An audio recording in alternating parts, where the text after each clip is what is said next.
no-nos right off the bat. One is that we don't grab inside our opponent's sleeves or pant legs. Do we know why?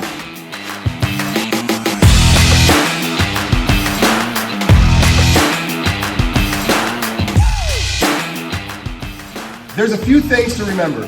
One is that we don't grab inside our opponent's sleeves or pant legs. Do we know why? Yeah, it's an entrapment waiting to happen. So if I grab this and I'm trying to control, yeah, he can just start twisting and raveling, and that's gonna play heck on my fingers, probably break them, and it could even break my wrist. So as a technique, instead of grabbing inside, we make a cuff on the outside. You see that?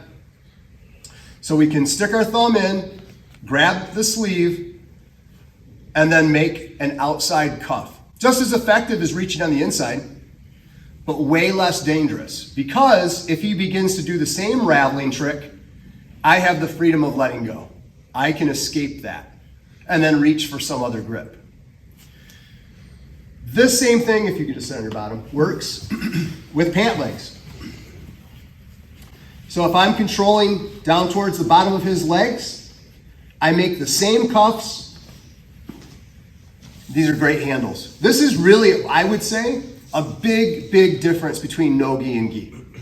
We've got handles. We've got material. And this material gives us anchors by which we can slow the game down and literally climb our opponent's bodies. Finding anchor points and holds along the way. It slows the game down. And then when you add, and I'm gonna give a little crack in the door of what we're gonna talk about, and when you add leverage to that, or anchor points, you have in some cases unpassable, unstoppable grips. Have you ever grappled with somebody and you're just like, man, it's like once they latch on, I just feel like I'm manhandled. I can't get out of this. They got grips of steel.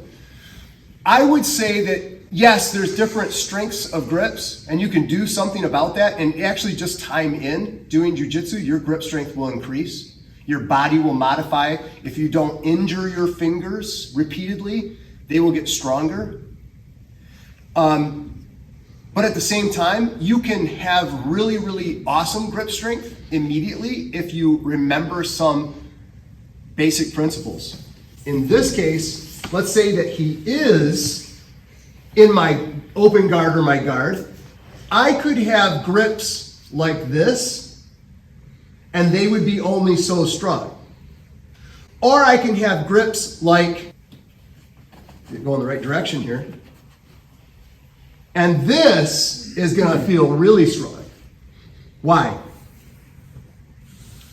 Why do you think this is a way stronger grip than just this? Points of contact. Leverage on your leg. Yeah, I've got it entangled purposefully and hooked against my own leg. So when he goes to pull this, he's not just pulling against my grip, he's actually pulling against this anchor point from this lasso guard. Make sense? So there's tricks of the trade when it comes to how to not only get good grips, but then how to, can't get my lasso guard figured out today, to keep them in place. And there's modifications we can make all the way down the road. Even this is a modification of that through a little bit of a shin guard here. Because I'm pinning this to my leg, I'm not just holding them out. So there's still a little bit of backstopping going on.